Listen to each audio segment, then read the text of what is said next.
Oh, this is gonna be a dandy. We got a lot of shit to talk about. Show the Orville Redenbacher. There we go. Y'all wake up, get out your beds, especially on the East Coast. It's almost gym time. Let me put this spliff down so I don't get flagged. Hope I don't get flagged yet. He said, stay ready, I see you. Is y'all watching this interview by this kid, TA?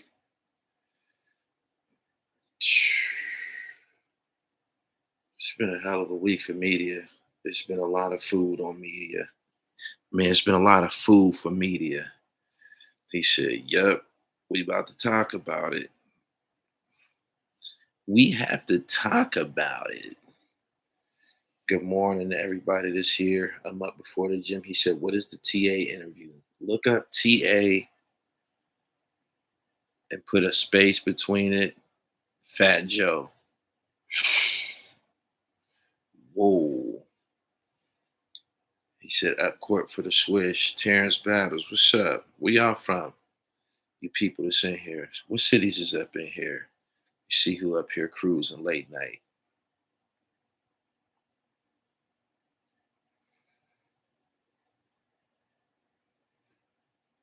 He said TA is Joey Crack's ex-capo, basically.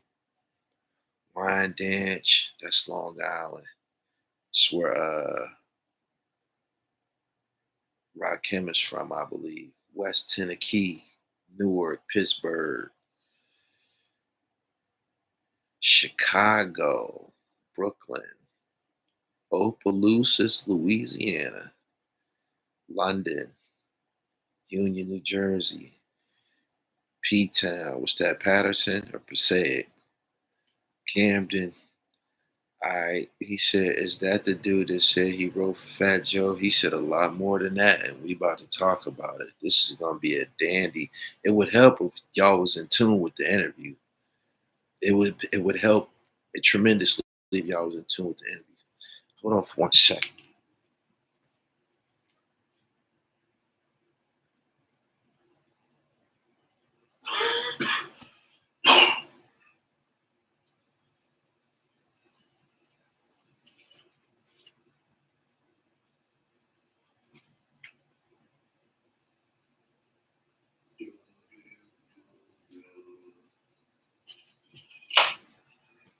Y'all don't pay to just watch.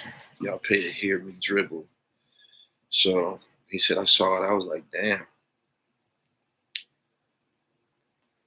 He said, Gully, I'm going to send you some music to your IG. Bro, I'm one of those dudes. I hope you one of those dudes that's paying. I hope you one of those dudes that's paying. We can reach an agreement. He said, I just listened while cleaning the other morning. For about a week or two, maybe a month, he was faceless. He was faceless. I just kept hearing about it. He said, I watched one of his interviews he did like 8 months ago. He lit Fat Joe up. Oh, so he been on it.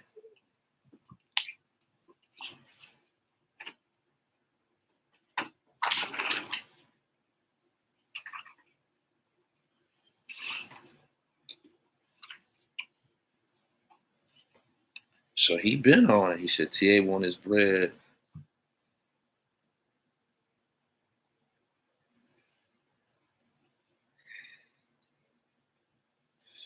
Man,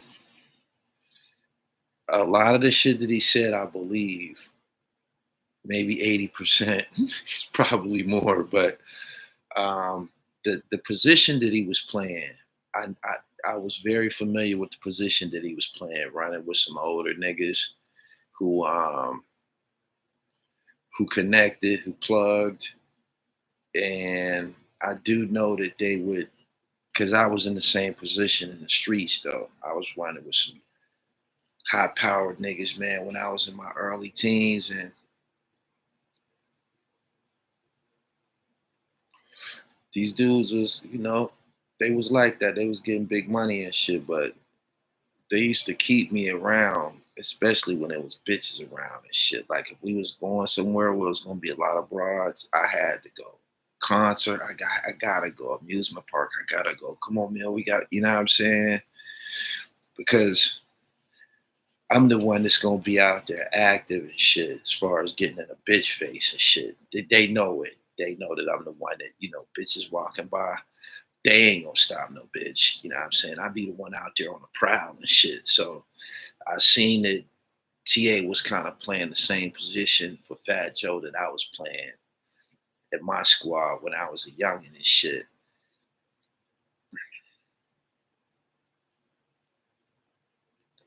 He said, like, Jeezy boy, I don't think Clem was a rapper. TA was a rapper. TA was a basketball player. TA said he was a 40-point scorer basketball player. He's official. And I like his energy. But the part about the ghostwrite, Brooklyn Crook, I appreciate your super chat tremendously. Big one. The part about writing the music for him, this is fucking up hip hop for me in my eyes because they told us this was always against the rules. The people that's here in the chat, if we wanted to become rappers, all we got to do is tell one of our homies to write us a rap, and we got to say it. Joe Crack do got a nice hip hop voice. He got an incredible delivery, but he it's come out that he was put together like in the studio and shit.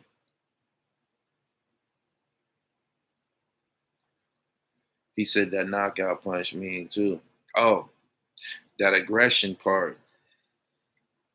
When you young and you running with some older niggas that's getting money and shit and prestige, man, you'll kill for them niggas and shit.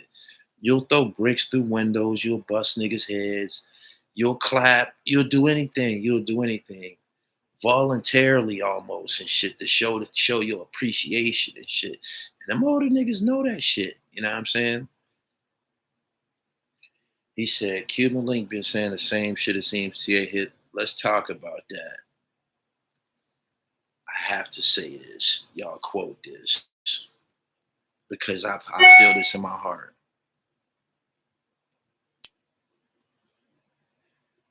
He had Cuban Link's face cut because he was pretty.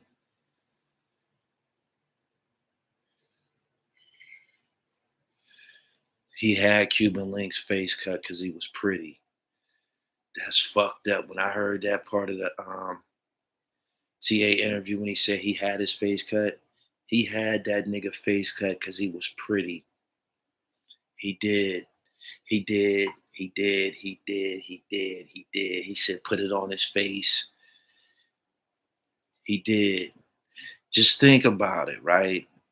Just think about a picture of the Terror Squad, early 90s. Joe and Pun was some fat niggas and shit. Joe and Pun was fat. You feel me? Triple Sace and Armageddon, I can't even remember what them niggas really look like for real. But Cuban Link stood out. He was the pretty motherfucker in the crew and shit. Like he was obviously pretty and shit. He did. He was a good looking dude and shit. And I believe he said, I'm a ruin this. I'm a ruin his appeal. I'm a ruin his marketability. Cut his face.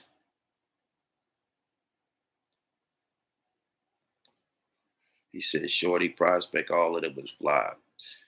They was some fly Rican niggas, the whole Terror Squad. No bullshit. They was. He said that's hate. And then right after that, he started to, one thing he can't do, he can't downplay Cuban Link's rapping ability, his lyrical ability. He says something about, oh, he wasn't all that hot to begin with, or da da da da. Like Cuban wasn't a good rapper. That's not the truth. That's not the truth. That's not the truth. Fat Joe went and got the correct supporting cast. Them Rican niggas was rapping their ass off. They was. He said that was total hate, just like a female cut another broad face just to make her look bad.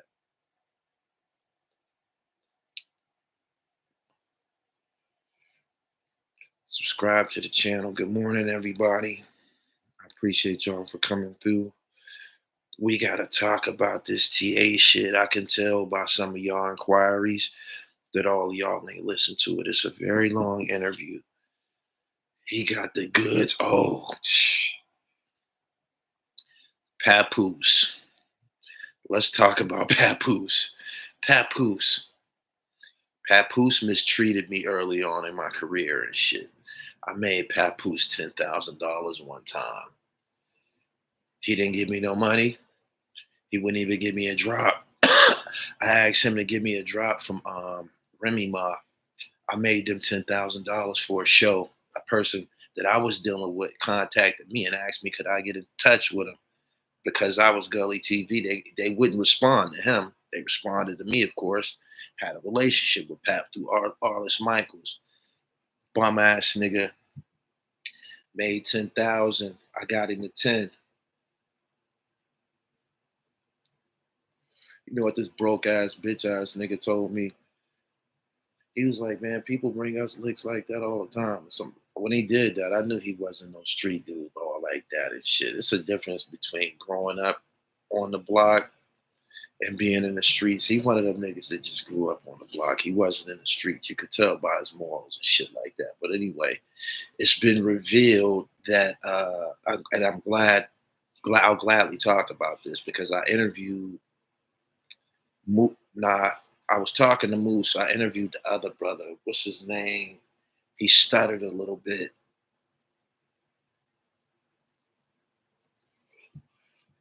I forget his name. Anyway, he was in Thuggication and shit. He was in Thuggication. And he was saying how the incident happened when Fat Joe and them fucked Papoose up and took his watch and took his gun. That interview's on his channel. Y'all watch that. Look up Fat Joe. Look up Papoose and Remy Ma on his channel. It's in that interview. Boom. TA said that he the one who was doing it. TA said he the one that was fucking up Pap. Then he named the nigga that took the watch. And damn, I can't remember this cat's name, man. He cool nigga. I still follow him on Instagram and shit. He used to stutter a little bit. He was in all the Pap videos, but he spoke about this already. But now TA, we got faces. We got faces. Mm-hmm. People don't realize that DVD era Gully, he was one of them dudes that was everywhere. I remember that. He said, TA about to be on fire. Rock Nation gonna cancel something. Man.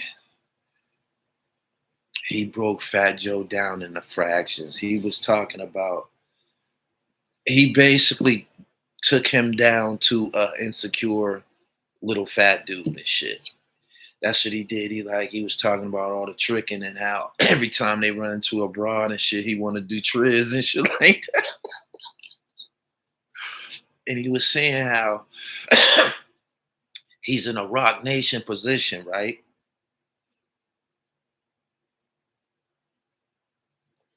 He was saying that he's in a Rock Nation position and how rich he is and how rich he's supposed to be, but he's still, out of all the executive guys, all the big guys, he the only one that's still running around buying a whole bunch of jewelry, wearing a bunch of jewelry. Whenever you see him, he got on jewelry and shit. I remember a couple of years ago, he put this video up with this watch cost $4 million. And I was like, damn, why the fuck would somebody spend $4 million on a watch? I'm like, that's a nice ass watch, but why? Why? And it's almost like after listening to TA, he buys shit like that because he has to. Ooh. Ooh.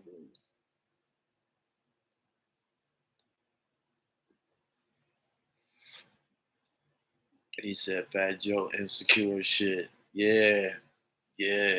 That's what came out of that interview. A lot of insecurities. He said fat people are creative in the majority. He said he's a creep. One thing about I don't know, Crew Love and shit like that.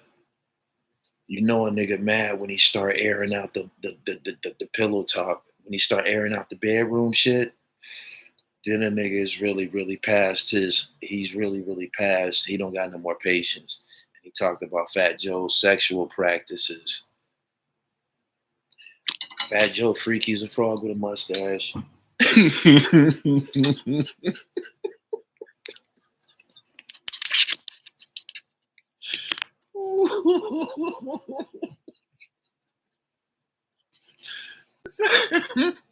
Ooh, wee.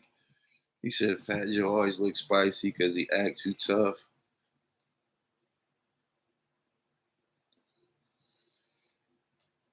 He said TA said he gave Fat Joe his flow. Listen, right? When I first heard Fat Joe in the early 90s, Fat Joe sounded like the niggas from the early 90s. He sounded like a rapper that was like from the late 80s, early 90s when you first heard him. When I first heard him, he he rhymed a certain way. I'm telling you, right?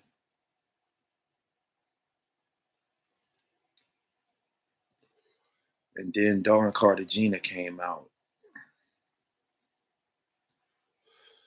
Dawn Cartagena came out. I was like, whoa. And then he went on a run. He went on a run. He went on a mean run. And the shit that you hear TA saying, it kind of makes sense.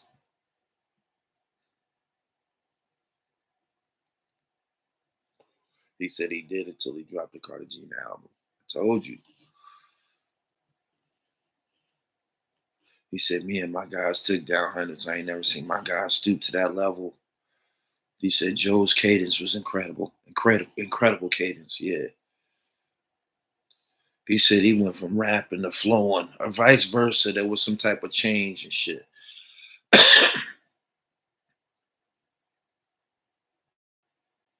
He said, Cab, he said Pun was all over that.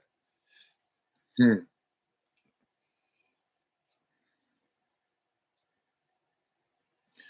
Because of these revelations, we got to remove him from all of the. Because he was in some battles and shit with some niggas who be writing their own shit. Like, he was into it with 50 Cent and shit like that. Dude was talking about that 50 Cent shit. He said, who worse, TA or Clem?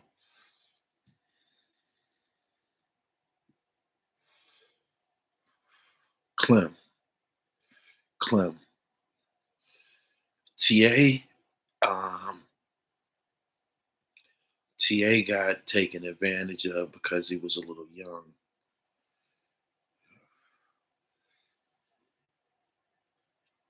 He said, Clem is on the run. Yeah. Dude said he's gonna go further with this Fat Joe shit. He said even racism. Y'all know what that mean. He said even racism. He said it's gonna go further.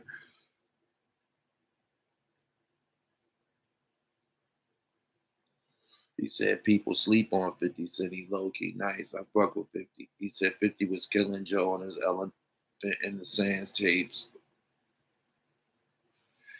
He said Pistol Pete about ready to go. He was talking about Pistol Pete when he was saying, I ain't gonna mention Dildo Man. that got something to do with Pistol Pete. I remember it was a video on World Star. It was some World Star shit about a female. I can't remember how it went, but I knew who he was talking about.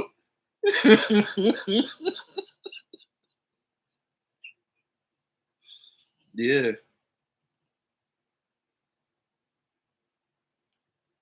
He said, did he do another interview? I'm talking about the joint on Panda channel. Look up Panda TA. It's the hottest shit out right now. The internet be moving very, very fast. Every couple of days, somebody gonna be the hot nigga. I was hot for 48 hours. It's TA now.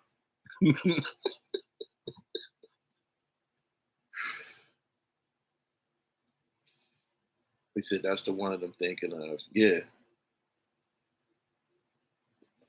Can y'all like the video? It's 200 people here early this morning. Y'all like the video? It's gonna send out notifications. The dribble will become more extreme as we go on.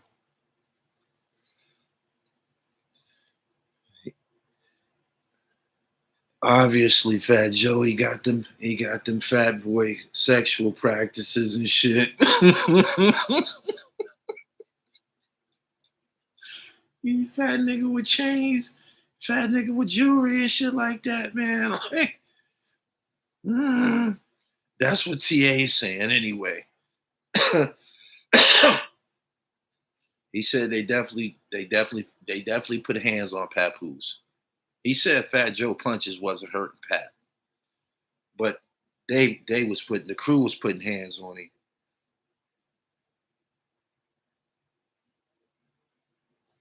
He said, "Who was TA?" He was high ranking, according to him, high ranking terror squad member. Well, I don't know, he's a member. He was down with the crew.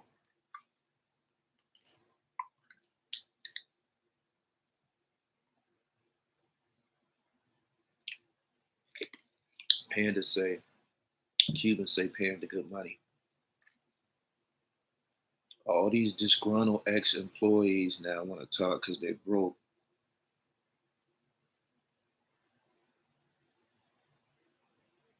Disgruntled friends everywhere. Yeah. He would never let him, man. TA kind of fumbled the ball as far as if you look at it realistically. He did never do nothing for himself musically.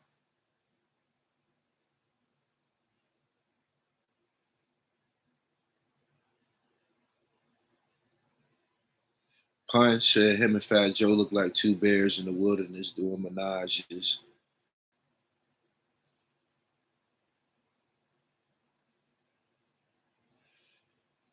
He said that all I do is win joint. He said he said all the way up. He said all the way up was a mess. He said it was too long. He restructured it, didn't get no credit. Throughout the interview, he's still pleading to Fat Joe for some type of compensation. Doubt if he gonna get it.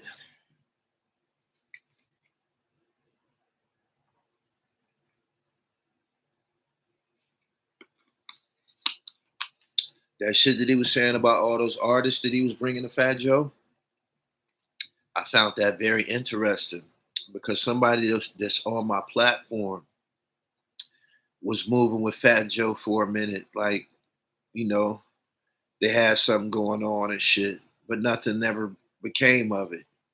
Nothing never became of it. TA said niggas go overseas and get $250. That was a bad, bad, bad deal right there. Shit. As soon as this next group of comments, Baby Bob, what's good, pimp? MU in the building. He said Joe becoming a hip hop poster boy. Day EUG. Let me get you up out of here, pimp, early in the morning. He said Joe need to pay that man. He balling now. Joe plays the game well. It's the music business. So don't nobody get nothing.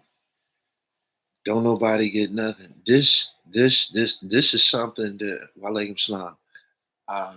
This is something that I've learned about this business. You gotta kind of like you gotta be a little aggressive. You gotta be a little aggressive. You do. It's been my practice that well the other day a guy with a media platform contacted me and he said, yo, somebody hit me up that I did an interview with and they want me to take it down. He said, how did you, he said, what, he said, how do you handle this type of shit, right? And I asked him about his relationship with the guy, this and this and that. And he told me, the dude, he told me what the guy does and da da da da. I said, listen, man. I said, I don't be taking shit down and shit. I said, man, you spent your time um editing that shit, recording that shit, uploading that shit. That footage is yours now and shit. I said, man, fuck that nigga, man. You know what I'm saying? And I'm saying this to say that it's become my practice that your best move in this music business is to take what you want. That's been the way I've moved. Basically, throughout progression and shit, coming into when I cut this camera on, I'm the alpha in the room and shit. You know what I'm saying? Like I'm conducting the interview. I'm the one who scheduled it. Da, da, da, da, you dig? And after that, you kind of got to take what you want, yo. Like, and Ta he didn't take nothing, and he was in position to take what he wanted. He didn't take anything. That's basically what it was. He was saying he wasn't getting per diem. He was accepting all of this shit. And if they gonna accept it, he said Joe was getting all these big checks. If you gonna accept it, hey.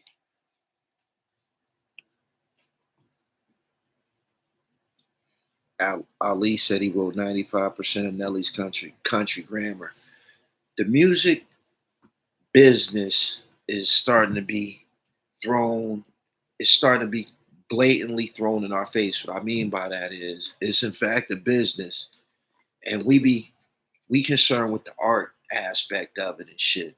We don't want to know that our favorite MC has somebody writing for him, but now we finding out about it. Snoop Dogg, Fat Joe, there's others and shit. It fucks up your credibility to me as far as if your name is mentioned amongst the greats and shit like that. I don't think your name should be mentioned amongst greatness if somebody else wrote it for you. If we saying that you great, what did that say about the motherfucker that wrote it? He don't get no credit. So it disqualifies you, in my opinion. Shit.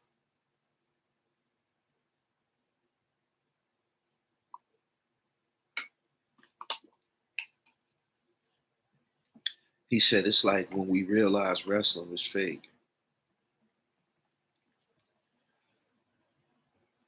He said the industry slime life. TA gave Joe 4 years to make it right. Can't be a GOAT if you ain't writing your own shit. Drake can't be on the GOAT list. Nah, you can't be on the Raspberry Lemonade. You can't be on the GOAT list if somebody wrote a rap for you, period. He told him don't show his face. Yeah, we only can give credit to the niggas that's writing they shit. Did y'all see that performance by KRS-One? Did y'all see that performance by KRS-One when he came out with Fat Joe? Y'all seen that shit? Y'all see that energy? KRS-One wrote that shit. That's what makes somebody a hip hop legend and shit.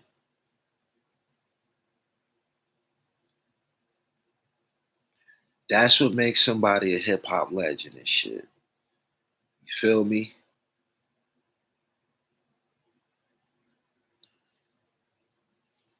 Everybody else, we gonna call everybody else performers.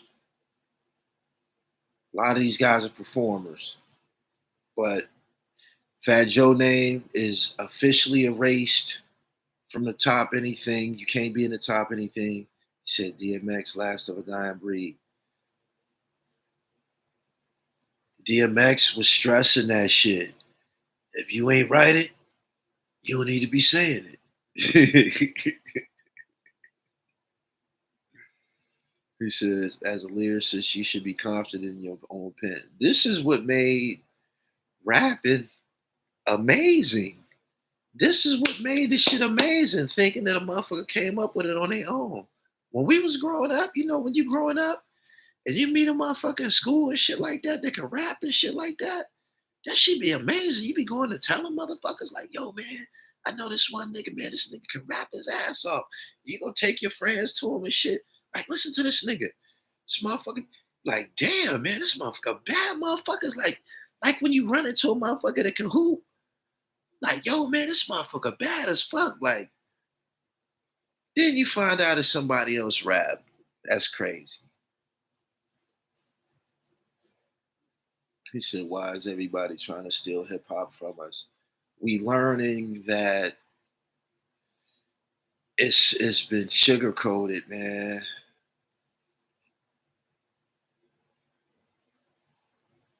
He said the music business is called the entertain. He said the music business is called entertainment for a reason. DMX was the realest. DMX was stressing that MC shit.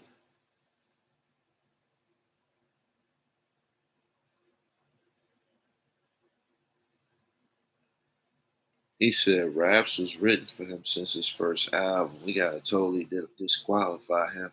He got a nice voice. He got a nice delivery. Shit.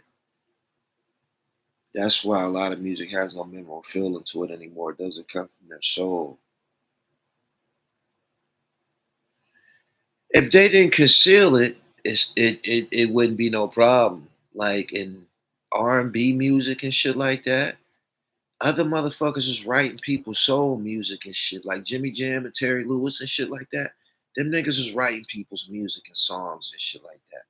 But it was known, like this is this was known. Like this is how you create a soul song. 2, 3 motherfuckers be in on it. This motherfucker, he got the good voice, so he gonna go in there and perform it. This was known. But the rap shit is damaging.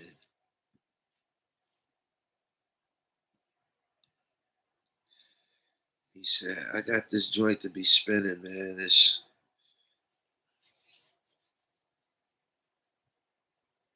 He said, nigga, Babyface wrote his for everyone in R&B. That's cool. In R&B, you understand what's going on. Oh, you have a writer, and then you have a vocalist.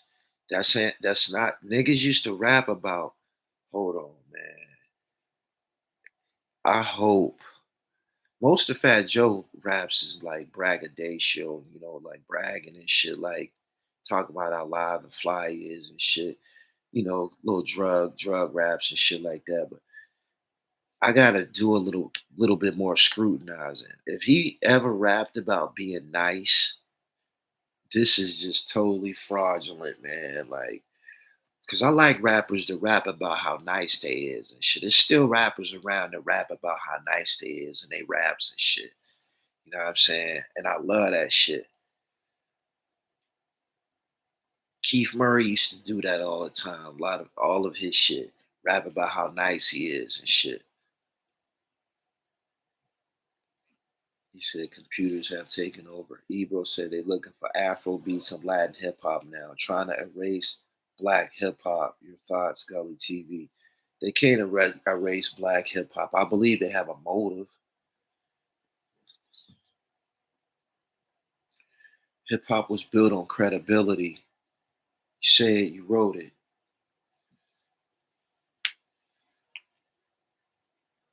What Keith Murray used to say, uh, what he say on that Who Shot Your joint? Give me an hour plus a pen and a pad. He said, you want a hit? Give me an hour plus a pen and a pad. That's that shit. That's that shit. Damn, I miss Keith, man.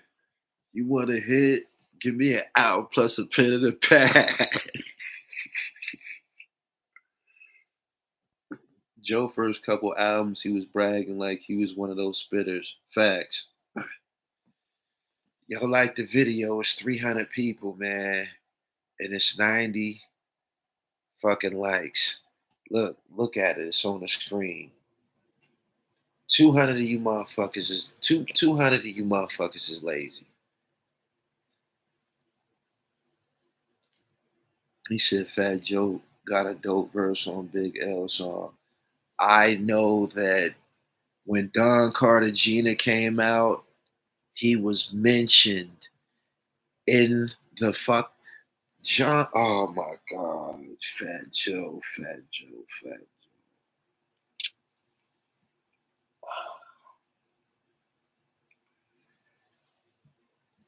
I'm gonna be so heartbroken if oh, this is hurting me, man. Fat Joe was on John Blaze. That's his song. John Blaze is Fat Joe's song, yo. Oh my God.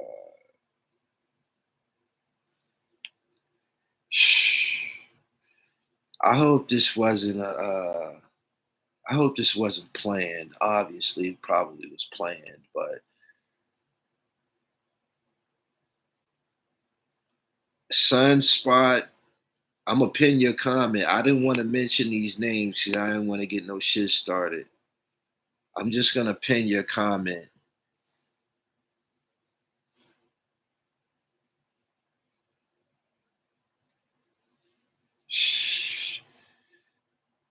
This is why this is hurting me, right? Because on the song John Blaze, them niggas is all rapping about how nice they is. They was all rapping about how nice they is. They was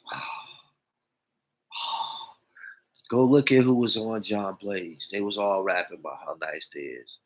And oh man, it's crazy.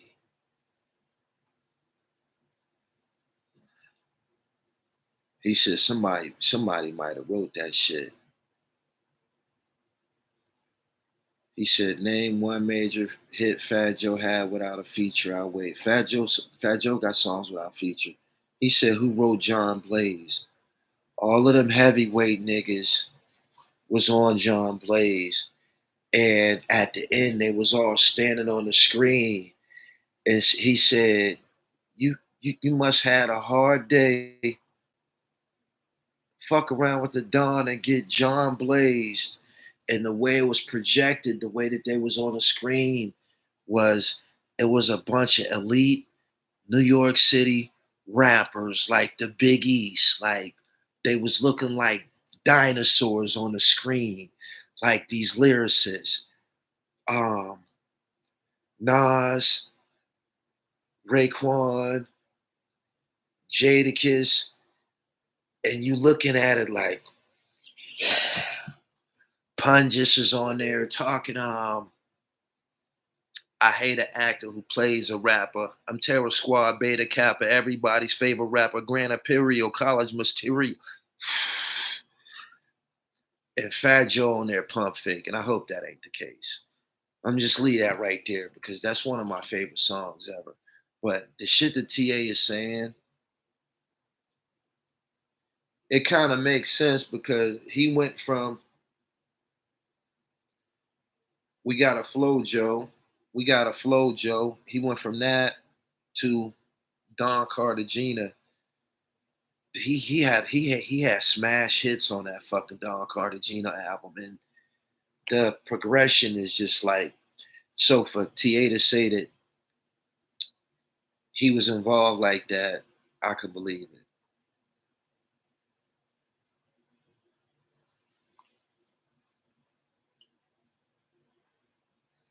He said Joe was good for East Coast rap. He helped support against some of the West Coast bullies.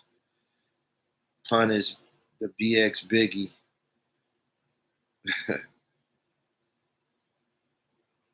Who had the best verse on John Blaze? I think Raekwon. I always favor Raekwon's verse on John Blaze. Facts. You knew from the gate Fat Joe really didn't fit in with those caliber lyricists. I bought it that day. I bought it that day. I was like, well, shit. I guess this is what it is. But he was presenting himself to be one of the elite big niggas from the East and shit. He said, Joe was the vessel.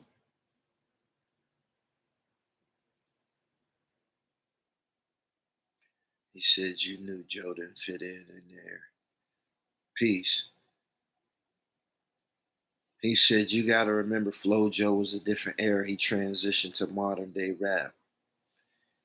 This interview with this fella named TA, he's saying that he's the pen. Joe was a smart business. He found the right writers. The game wasn't as transparent. I 100% agree with you. He's a hustling motherfucker. You gotta respect his dribble. I respect his dribble.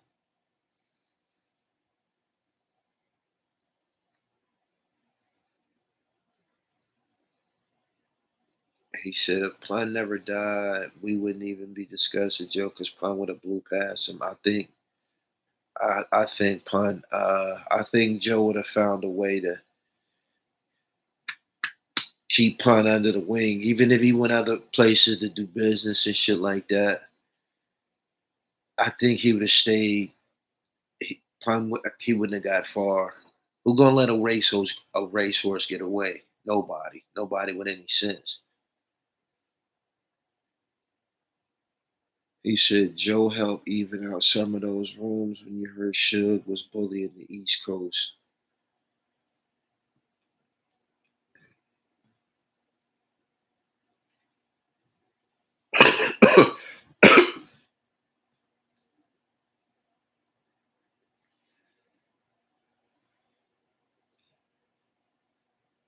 He said Pun would have never left Joe. I don't think so either. If someone could expose me for writing, I wouldn't try to keep them happy so they won't expose me. Listen to this, right? Listen to this. Whatever the case, he's very angry because he's talking about his sex life. He's talking about his sex life. He also shared all of the Terror Squad lingo and shit. Gloves off. Good morning.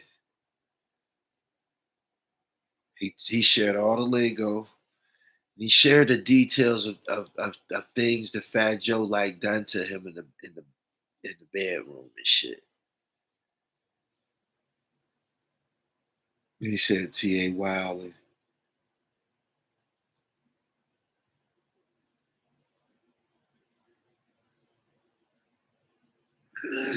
he, he said done to him. Yeah, he got something that he like to do in the bedroom and shit. He in some deviant shit. It's I think he had a Spanish name for it. He was calling it something. TA was calling it something. TA had a name for it.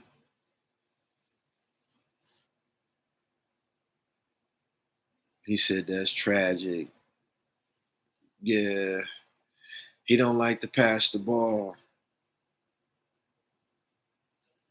He said this is another story of not making your own moves. That's what it boiled down to. He said you see Irv interview. Yeah, I seen it. He said Max B, Stack Bundles, Stickman from Dead Prez, Consequence, Rhyme Fest, Pins in the Back Room. Mm.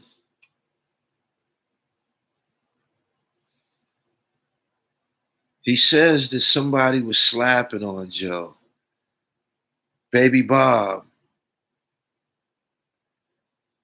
Who was Calderon? Did I hear this name on one of these gangster channels? One of these gangster channels. We got to go into the Spanish part of it right now. Who was Calderon?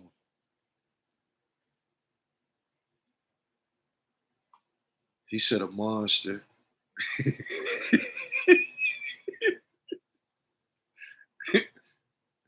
He said he put mitts on him and Joe did nothing. I heard that name before.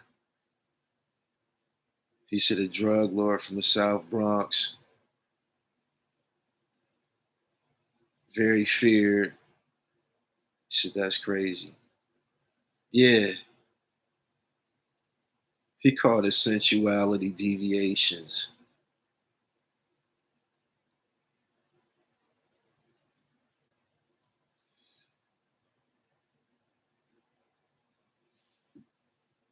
The thing with Cuban Link, I believe that was intentional. The conversation that he had with TA about the Cuban Link situation, I believe that was intentional. I believe that was intentional. I believe he wanted to cut his face.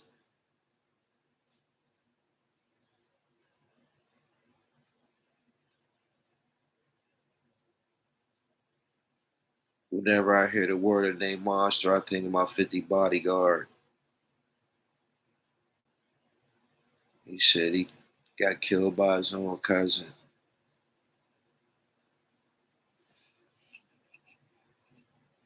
You think it's a reach by TA? Nah. He too many details. Too many details. Too many details. He said a good question is what's giving him the balls now? Clem. I believe Clem. I believe Clem. I believe Clem had a lot to do with him going off like this.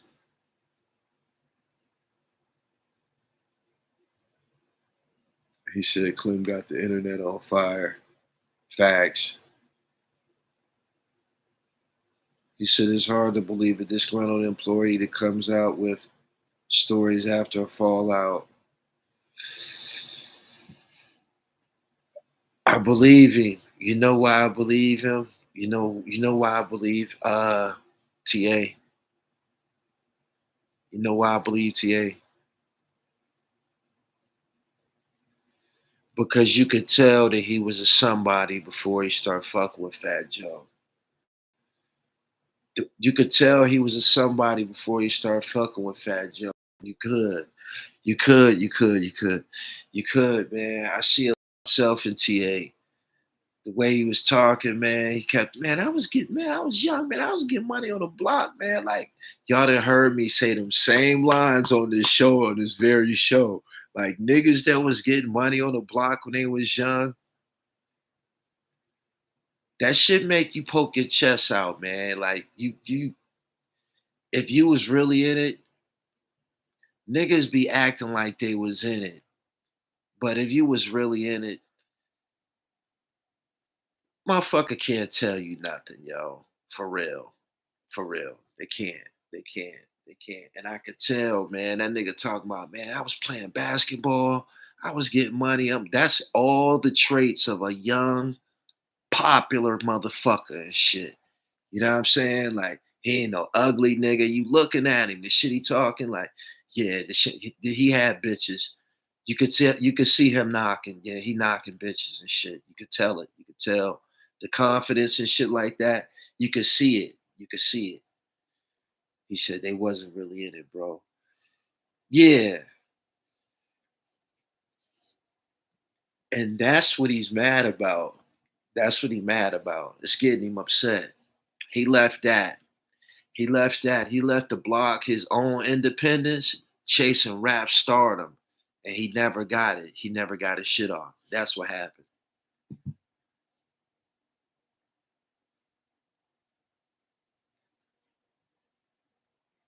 He said, how did he accept $200 a show? He was bugging out, man. Bugging. He said the story TA said about them putting Joe in the trunk. The people he named are living people. He said he was getting money but stayed around 10 years making $250 a show. That 250 wasn't a show. Because he already said he was a hustler and shit. So He got a little something else going on and shit. You dig? That 250, that was the per diem, my nigga. That 250 was the per diem. The money that he was talking about, this part I didn't get. The money that he was talking about short money. I didn't get that part. He was like, that's the only part I didn't get. I felt he was talking about real short money. He was like, yo, we wasn't even getting per diem. He was like, yo, if we supposed to get per diem for 5 days, and he was like, what did he say? He said if we getting $500 for 7 days, he said that's some bread. I'm like, that's some bread. I'm like, nigga, that's the money he should be giving you for a show. Like, I'm like, yo, he bugging. He said loyalty blinds you. He said he was a rapper trying to make it big. He said legitimize your moves. I can see it, allegedly. He said he stayed around getting crumbs. That's insane if he was in the streets or not.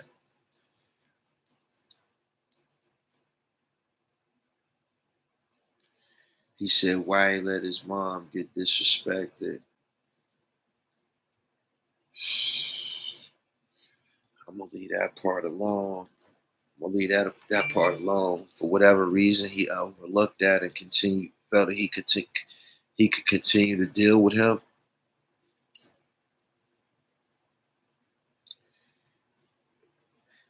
He wasn't gonna let go of that position. That position that TA was in, that ain't a position anybody can have access to. He knew that. So he stayed in it. I'm pretty sure it was fringe benefits involved, but the a guy that's in the streets playing basketball with Jamal Tinsley and getting money and shit like that, that's a popular young nigga. So everything that he's saying, he feeling used and shit at this point. But the reason why he came out now is none other than Clem. Clem from CTE. Yeah, it's probably gonna be more. This might be a trend.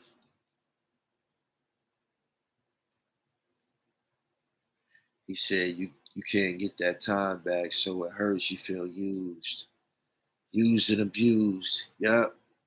Sucked his youth out of him.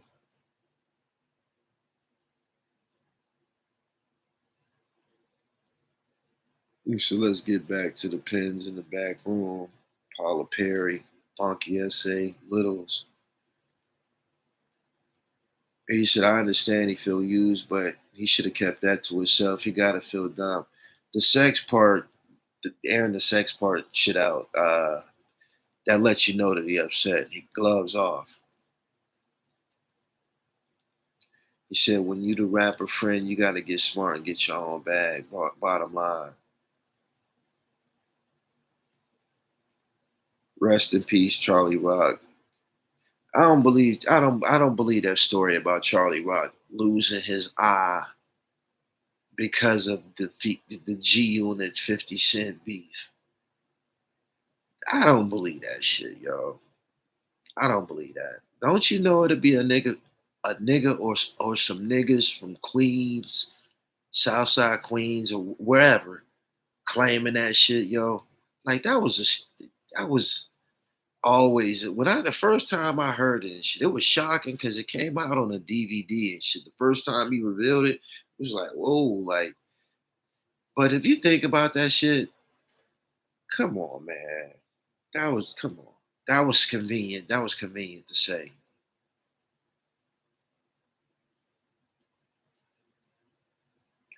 He said all the rappers got people coming out telling their stories now. I talk to Lakey the Kid on the phone every couple of days and shit. That's in the process. I got to finish reading this book.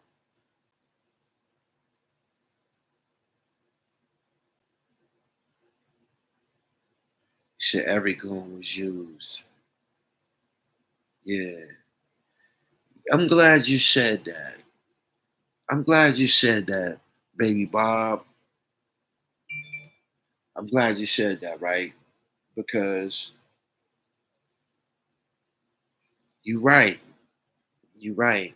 At some point, the people who played muscle, they got, I'm gonna just go ahead and keep it funky with you, my nigga. Because you know, me and you, we've been transparent before. I hip hop's biggest fan is my dude and shit, Reg and shit from Baltimore. And I seen uh y'all on there, down Leezy.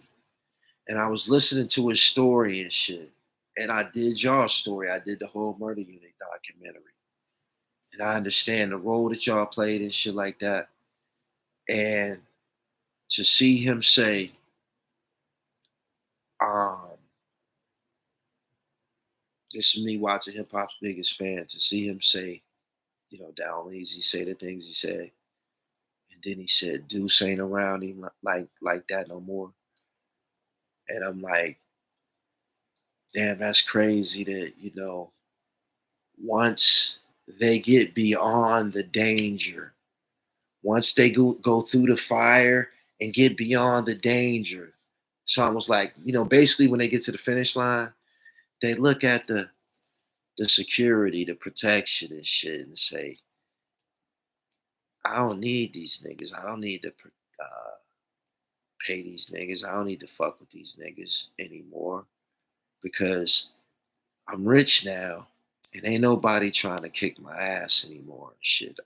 I don't live in Queens anymore. I don't live in LaFrac City anymore. I don't live in Queens anymore. I don't live in New York anymore. I live in the suburbs. I live in Miami and shit like that. So I don't have any use for it. And I'm saying to myself, after playing that role, you probably, you know, because being one thing about being the muscle, one thing about being the gorillas, you constantly get to see the fear in the guy. You get to see all of his bullshit, and you get to see all of his bullshit. You know what I'm saying? And then you get to understand why you there and all of that like that. So when it comes to this, it just make you say, you know, bitch ass nigga. That's it. That's it.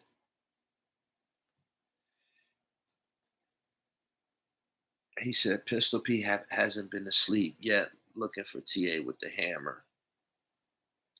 We all get used, but it's a difference being used and misused. He said, yeah, Gully, but the money slows down a bit. Still, there has to be some type of severance. There has to be some type of severance pay or something like that. The point is that there has to be some severance, I guess.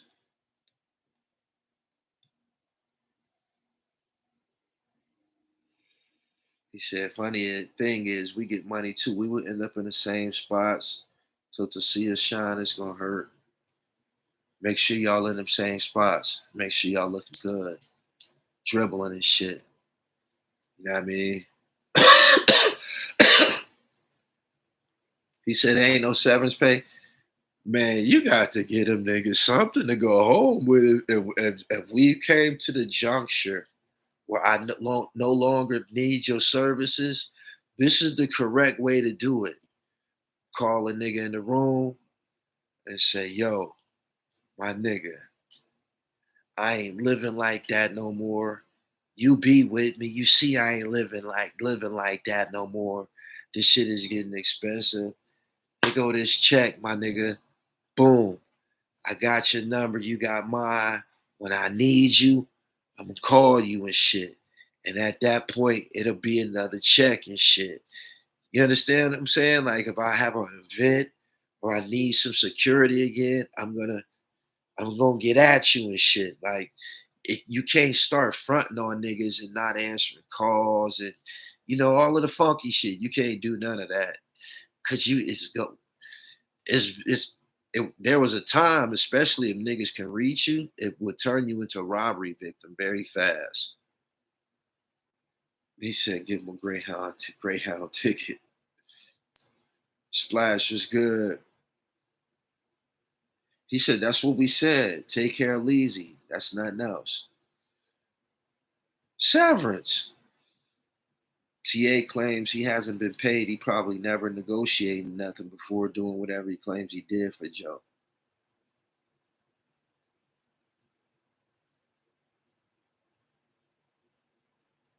He said Joe moved TA like a chess piece.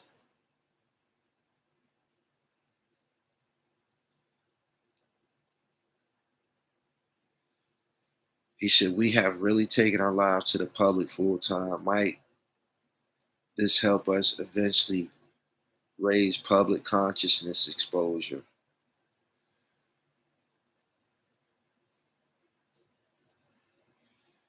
He said, "Facts, Gully. That's what a security guard do. When they need service, they get money." He said, "That's why I love Jim Jones. He gonna get you paid, but you must be valued. There's enough fools. Reinvent yourself.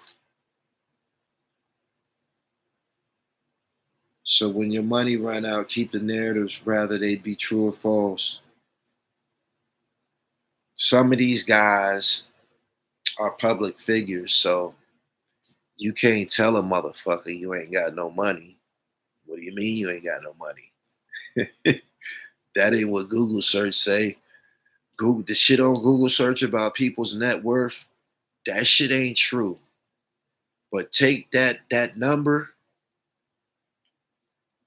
and take like 20 or 30% off of it, and that might be around accurate. That's what they got.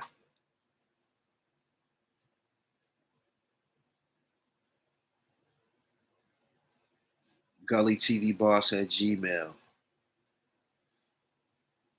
Know nothing about everything that TA says. He says it confidently, and I believe it.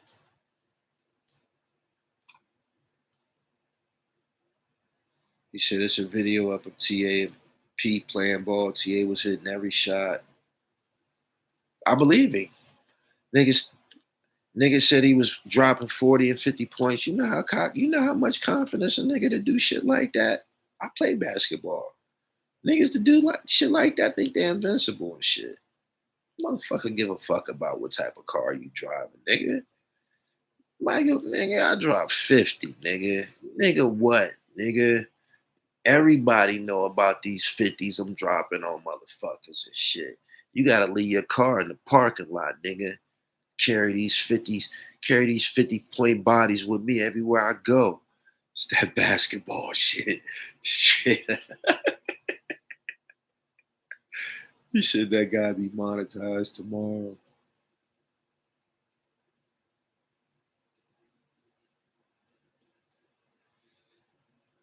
It's a thin line between being loyal and being played. TA was writing for Joe during the digging in the crates times.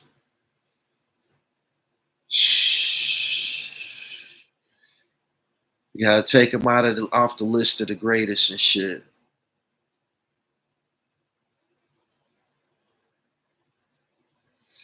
The rapper only really respect people that don't ask, but talk in public crazy.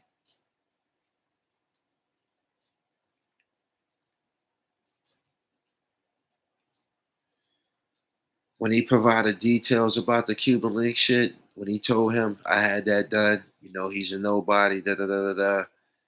That was fucked up. That was some grimy shit. I'm pretty sure Cuban listened to all of that type of shit. Publishing money is something you got to think about for the rest of your life. He said Big L rolling in his grave. Now it's looking like Big L is the elite over there. What? It was other rappers over there too, Showbiz and AG.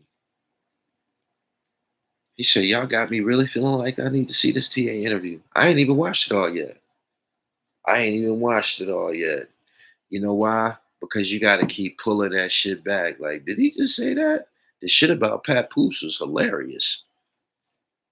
Y'all like the videos? 400 people here. Good morning. Why did he wait so long to say it? I'm telling you why he waited. That nigga watching that boy Clem from CTE airing out all the Jeezy business. He like, oh, motherfuckers be telling you and shit. Yo, man, people think you come to YouTube and get filthy rich like this. Man, you know how much money you can make you can go on YouTube. He said what he said about Papoose. Them niggas whoop Papoose. He said he whooped Papoose ass himself. Ain't that what he said? He said I got on his ass. He said he got on Papoose ass. He said the boy JB took the watch and they took the pistol off of him. I interviewed this man who was with him, who was trying to break it up. His man that was trying to break it up, Papoose, homie. He's on this channel. I forget his name. Why the fuck I can't remember his name? It's Moose, ain't it?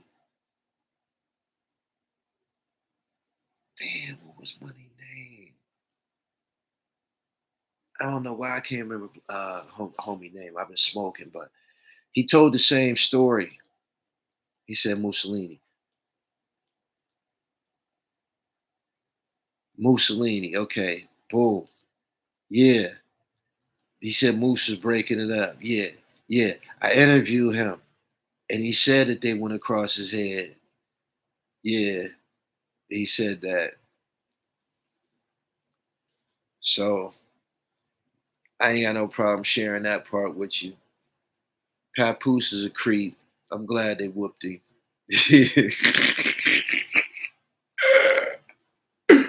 Oh shit. He said TA stands for tell all. Rudy Lowe, what's good, Pep? He said Remy don't seem like the type of woman to be standing behind a man with this many public L's.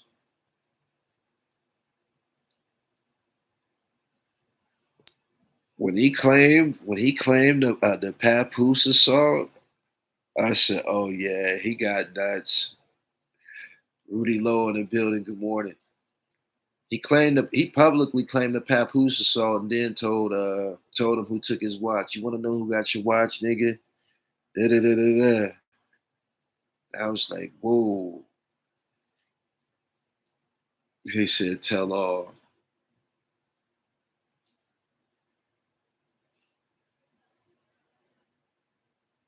He said Fat Joe used to get TA to get young girls for him, and Fat Joe used to watch him smash. That's quite weird.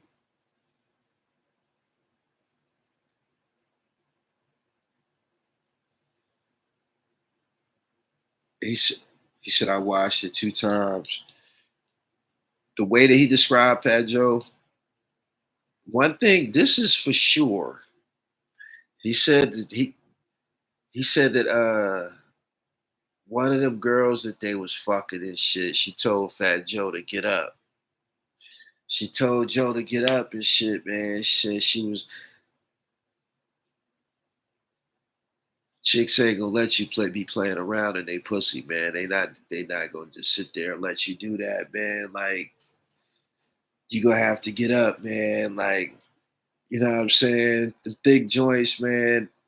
You ain't going in there with no metal. They gonna make you get up. They gonna like, cause you wasting time and shit. Like, you know what I mean? The bitches is on the clock. So everything that he said, she don't care that he Fat Joe right now. You can't please me. You got to get the fuck up off me and shit. You a fat nigga and shit. Like, this is getting disgusting by the moment and shit. Like, so I believe all of that part. I believe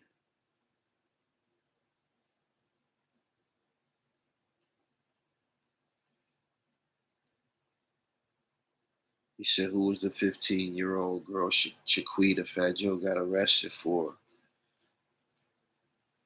He said, Fabulous Fat Joe's son might be his.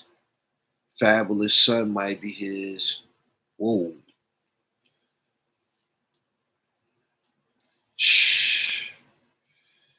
The fabulous part, I mean, with Homegirl,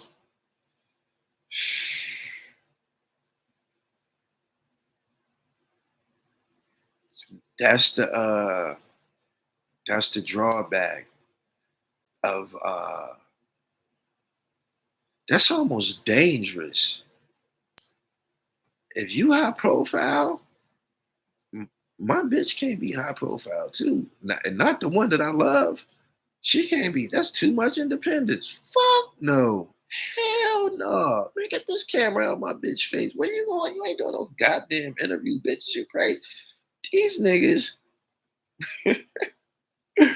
these niggas be letting the chick that got their heart, right? The chick that got their heart is being paraded around in front of all of these balling ass niggas.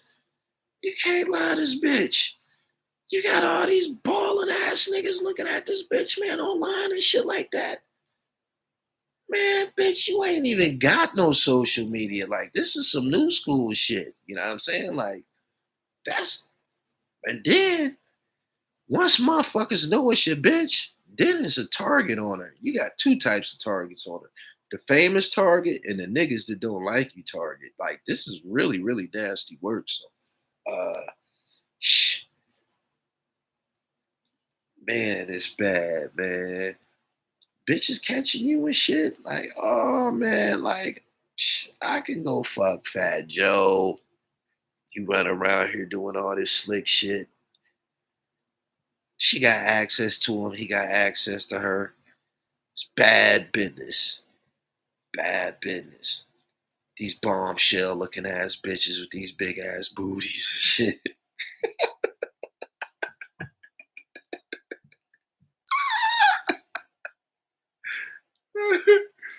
He said they coming at her heavy just because it's you, right?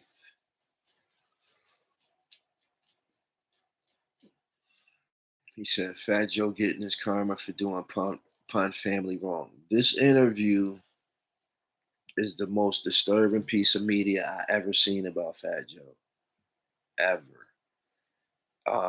He's definitely under attack, and I'm pretty sure he I don't I just can't wait to hear his long, drawn out speech. I can't wait to hear he gonna have a long live stream and a drawn out speech about this. I don't know if he gonna say TA name, but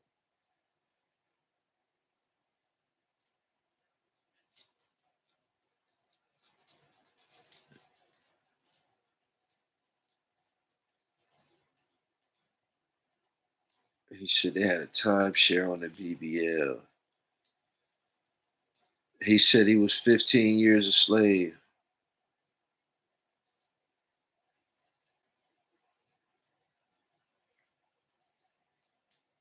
He said all he wanted was attention. He said he might be slow. He was 15 years a slave.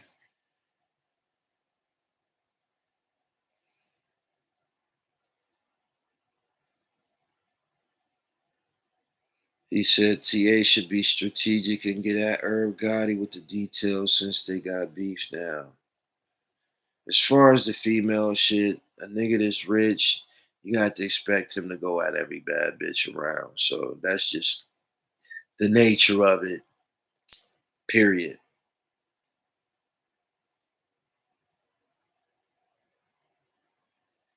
Brian Covington, is you for real? Put the link in the chat. I gotta confirm this before I even speak on that.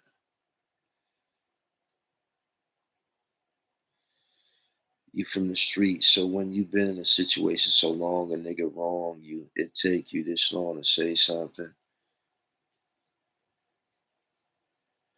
getting on the internet and saying it in front of the whole world, that's a whole different dynamic than saying the shit to another one of y'all associates or somebody in the circle or something like that. Because even if you do that, it's still private. It's still in the crew. It's still in the clique. It's still in the neighborhood or some shit like that.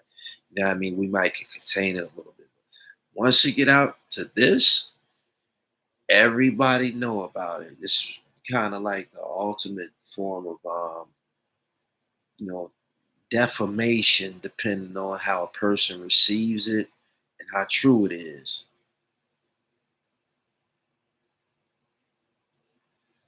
You said rappers can't take care of you your whole life. They get mad when they get sent back to the block.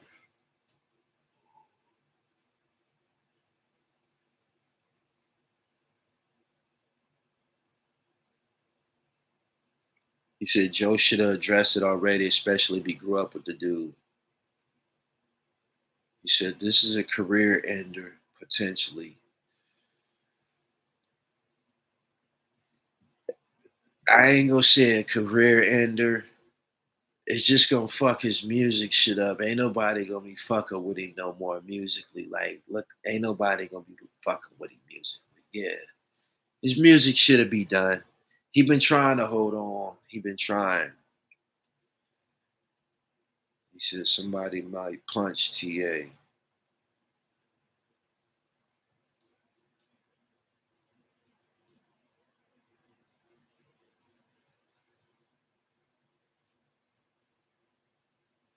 You said you think his story will be good. A good. You, man, you fucked that up, man. You need commas. Where's the interview at, Janika? Look up the channel is called Panda.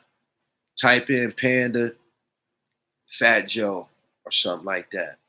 Type in Panda. It's going his name is TA.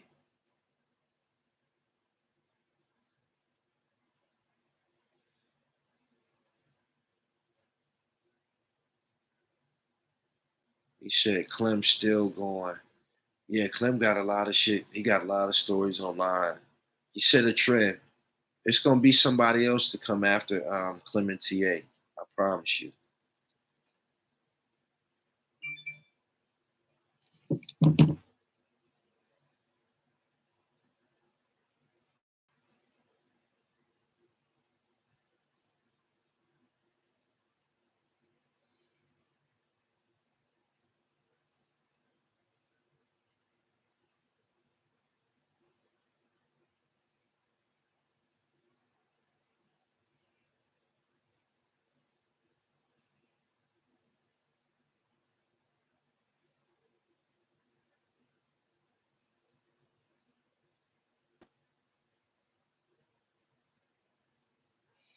Boom, boom, boom. He said it was Panda. That's the name of that channel.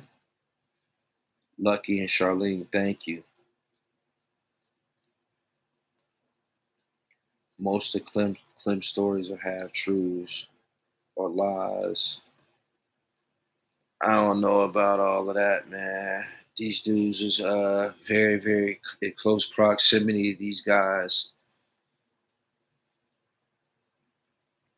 Let's talk about that, Kings County. Cuban Link was blackballed. I believe after their conflict, it was a level of blackballing because it appeared that way. But they definitely cut his face on purpose. That was some jealous shit. Cuban Link was probably getting all the bitches out of all of them niggas and shit. Fat Joe and Pun was fat. When them bad bitches roll up, he said Cuban Link was trash. That's false. Cuban Link continued to put out dope with Bang Bang Boogie and shit.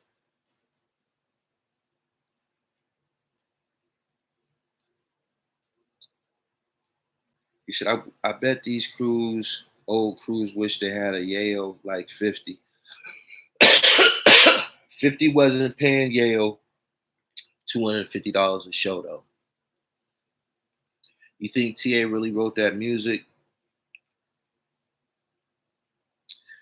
I believe somebody had something to do with the skill set of Fat Joe changing. When I first heard Fat Joe in the early 90s, He rapped like one of the niggas from the late 80s, early 90s and shit. Like, and then Don Cartagena came out. It was a huge interjection of talent and lyricism flowed down there. He placed himself into the fucking same class as the elite spitters and shit. And he was an elite spitter. He just wasn't writing it. He said rap steroids. Right.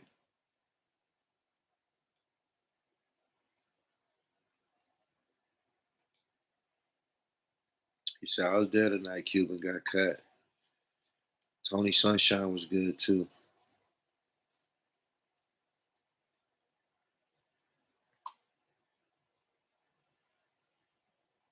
Gayle got $1 million on the account before getting back on the road with the unit.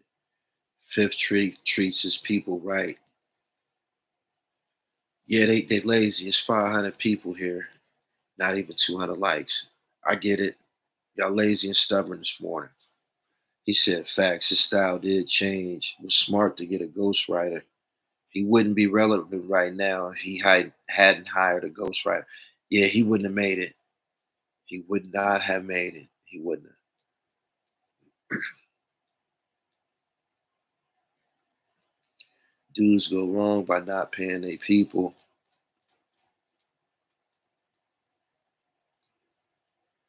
Didn't Terror Squad save Big from getting jumped by Wu-Tang Clan? Pistol Pete said something to that effect, but I don't know. Don't wait to be great. I appreciate your super chat. Good morning.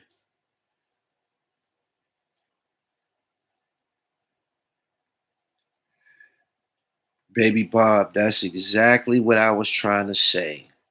Cuban Link had the exact, the prototype Spanish dope boy look. If you seen him anywhere, you would have thought he had work. If he wasn't rapping, you know what I'm saying? He could have went in another direction. He could have modeled or some shit like that. They definitely cut that nigga face for a reason. That was some jealous shit.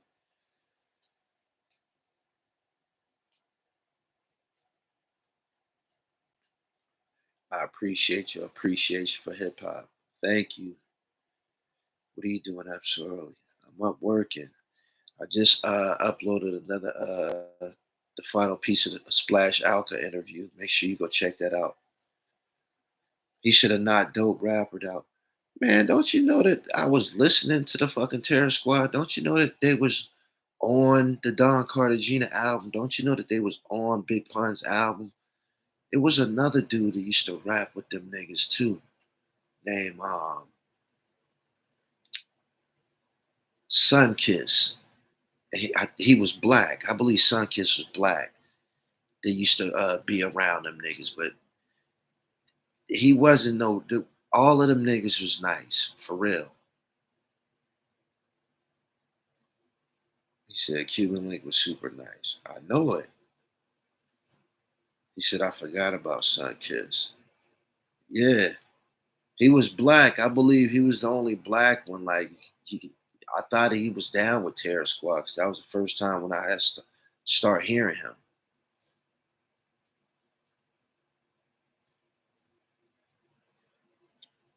He said Sunkiss was Pun's man. See? Yeah. I remember hearing all of them together on songs. I think Sunkiss is on Glamour Life.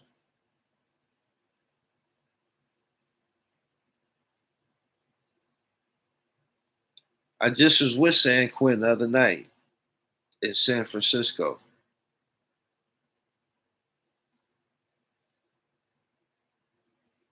He said Cuban was nice as fuck off the books. They just tried to. I was gonna get to that part, the song with the beat nuts. They just tried to say act like Cuban Link. Hold on. According to the TA interview, Fat Joe was trying to downplay Cuban Link's skills and shit like he wasn't. Cuban Link was getting off on his own, man. He was on off the books, getting the fuck off. He said him and Joe Pha. James Newman, who? He said James, Sunkiss, and Joe had a fight. Had a fight. Oh, that's what happened to him. We was all on the corner that night, Kiss Fire. We waited for Cuban to come. Cuban came to us a few minutes before. We had Capone with us.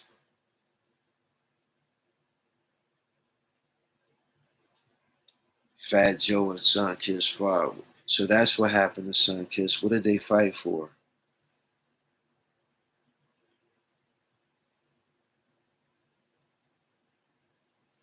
He said, "This is good money in the morning." I had to. I think this is the longest I've ever been on live, but that interview was so powerful, and there was so many revelations. Uh, it was just jaw dropping and shit. Hold on.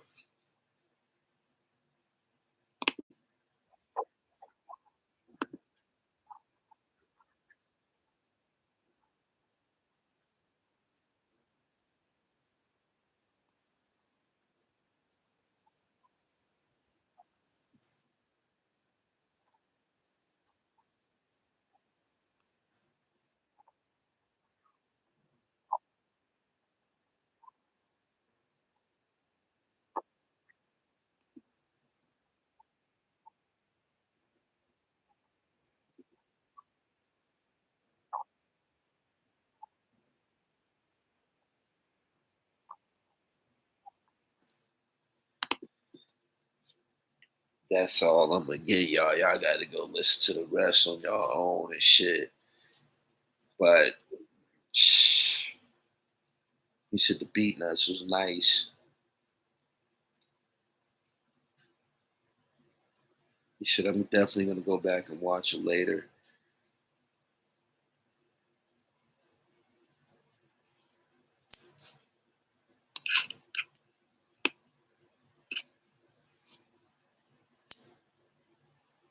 Cuban Link was Pun Man.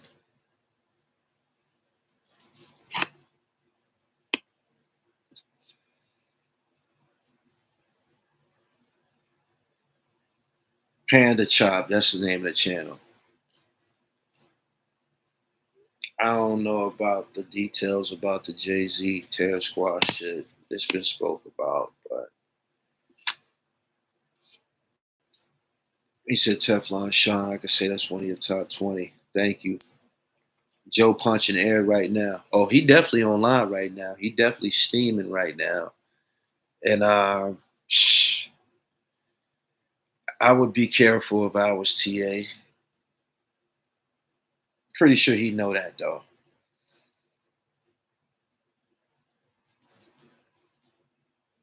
But he just said gloves off. He said gloves off. He said he told Joe that it was gonna come to this, and he said he gonna get worse with it. Hey, baby Bob, Ta said that he got some more, and it involves racism. What do you think he's gonna say involving racism? Please tell me.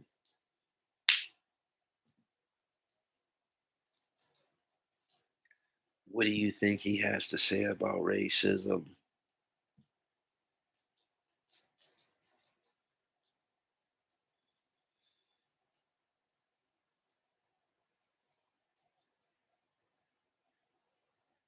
Don't wait to be great. Thank you.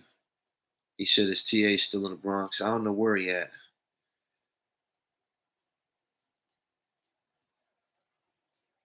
I don't know where he at.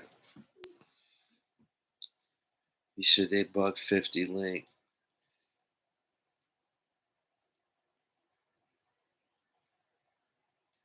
I heard when Pun died it resurfaced and a rift was between the two crews, Pun's and Joe's.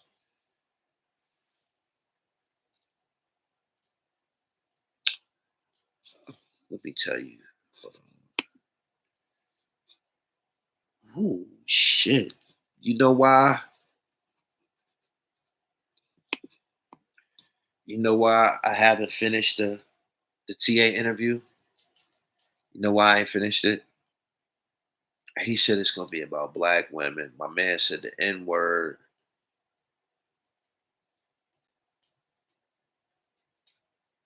You know why I haven't finished the interview yet? The TA interview is 2 hours and 44 minutes long. 2 hours and 44 minutes long. So what I'm gonna do, I'm gonna get back on here and listen to the rest of this shit and get to the gym and work out. And y'all subscribe to the channel and hit the bell so y'all get the notifications. Good morning, everybody here. He said Tariq Nasheed gonna be on Fat Joe Helmet. Man, what's most damaging about all of this? I gotta say this in closing. The fact that he didn't do it on his own. I love the music. Take a look at my life. Lean back. What's love? The whole Johnny Blaze. Adios to Manana. Walk on by. All of them joints. I love all of them joints. But if he didn't write it, it's gonna be an asterisk next to it. And that's just what it is. This is hip hop. We gotta keep it authentic. He said he may have some racial remarks. I wanna see what the fuck he's gonna say in regards to the racism part. I wanna hear it. That's gonna be the ultimate. If he bring any racism shit up on Fat Joe, that's gonna be the ultimate icing on the cake. That's gonna zip him up. That's gonna zip him up. It is. So we gonna see. He said you still got your book on Amazon. I do got it on Amazon, but you can buy it from me on the website, and I autograph it for you, get it to you right away. TheRealDribble.com. Make sure you he said I'm about to order it today. Make sure you go on over there, man. I'm gonna get you the autograph copy out. And all of the PA knits is over there. It's knit season. Let's get it on. So he said it's a career ender. Yeah. If he get any racism shit on his jacket, that's his ass. Same thing will happen to Fat Joe, happen to Hulk Hogan. Watch. I'm up out of here. Peace.